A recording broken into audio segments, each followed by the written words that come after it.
Cut it. Republicans have been telegraphing that they want another government shutdown for a long time now.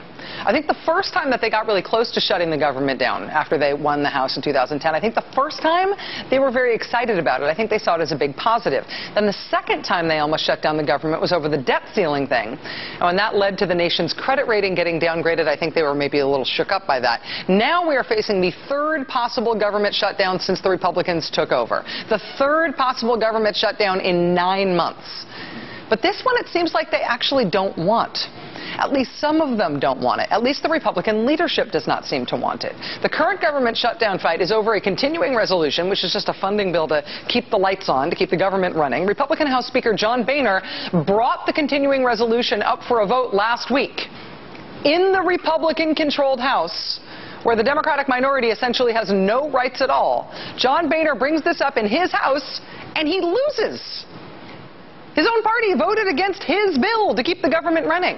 How many times do you remember Nancy Pelosi, when she was House Speaker, bringing something up in the House, something that she intended to win, and then she would lose it? Do you remember that happening ever? No, that never happened to Nancy Pelosi. But this sort of thing happens to John Boehner all the time. And this appears to be a fight that he really did not want to be fighting. Roll Call's John Stanton reporting today that John Boehner, Eric Cantor, and Kevin McCarthy, the top three Republicans in the House, had all hoped, quote, lawmakers would return to Washington, D.C. after the August break, willing to work together and avoid dragged-out fights. But while the trio stressed the need to focus on jobs and the economy rather than to fight, one aide acknowledged the GOP, quote, didn't have the come-to-Jesus kind of family meeting we needed. Papa Boehner apparently unable to convene those types of meetings with his congressional family. Speaker Boehner even reportedly threatened to strip his own members of their leadership positions in the House if they didn't vote with him. And in the end, 48 of his own members decided to not vote with him. Why would you defy your own speaker like that? Apparently, they believe the speaker has no clothes. Republicans said they voted against John Boehner's bill despite those threats, quote, because they did not believe Boehner would go through with his threats. Near government shutdown number 1 under John Boehner seemed to be definitely on purpose. Near government shutdown number 2 under John Boehner seemingly on purpose, but it also seems to have scared them. Near government shutdown number 3 under John Boehner, I do not think this one is even on purpose. What does that mean? Republicans do actually have governing responsibilities because they control the House of Representatives. And under John Boehner, it looks like they may just not be technically capable of doing the basic things that need to be done to keep the lights on, even when they want to. They can't keep the lights on, almost literally. They do not seem capable of doing just the basic things that need to be done to keep government going and the electricity bill paid. It appears that John Boehner did not really want this fight that he is now waging. He just could not avoid it. He cannot control his own party to avoid fights he doesn't want to be in. It's sort of like the difference between using your car as a roadblock and just doing that by accident because you have flat tires. I'm not trying to be a barricade here. I just can't go anywhere.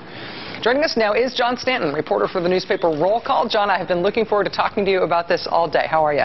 I'm good. It's good to be here. At this hour, it looks like there may be some resolution to the shutdown fight. The Senate has reportedly reached kind of a last-minute agreement to fund the government temporarily and avoid this shutdown that was threatened. Is that your understanding of what's happened tonight?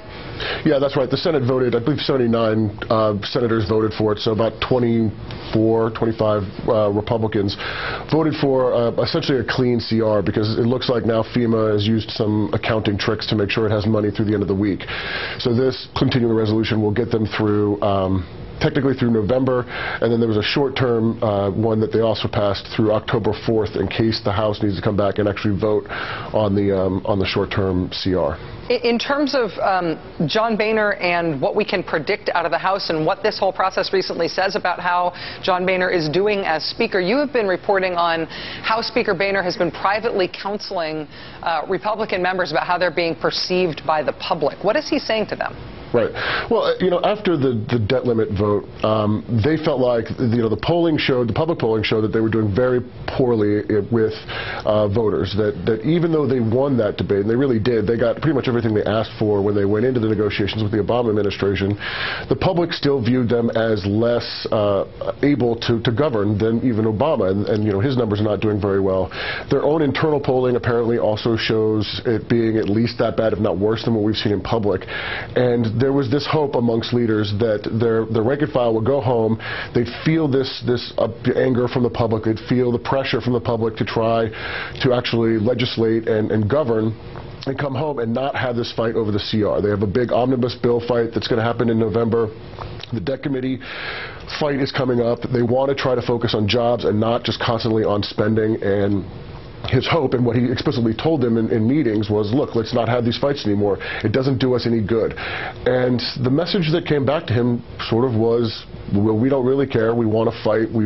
This is sort of what we came to Washington to do, is to fight over spending and to cut spending, and we don't really care about anything else. And is that minority that's telling him that sizable enough minority to thwart anything else that he wants to do with the House? It is. It's not just freshmen. A lot of people have put it just on this sort of new group of freshman Republicans.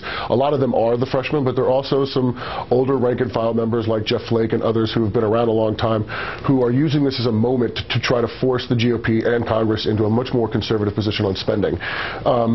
As we saw last week, after they voted it down, the next day they essentially re-voted the same bill, and he was able to convince 26 of the 48 members that voted against him to then vote with him and pass the bill.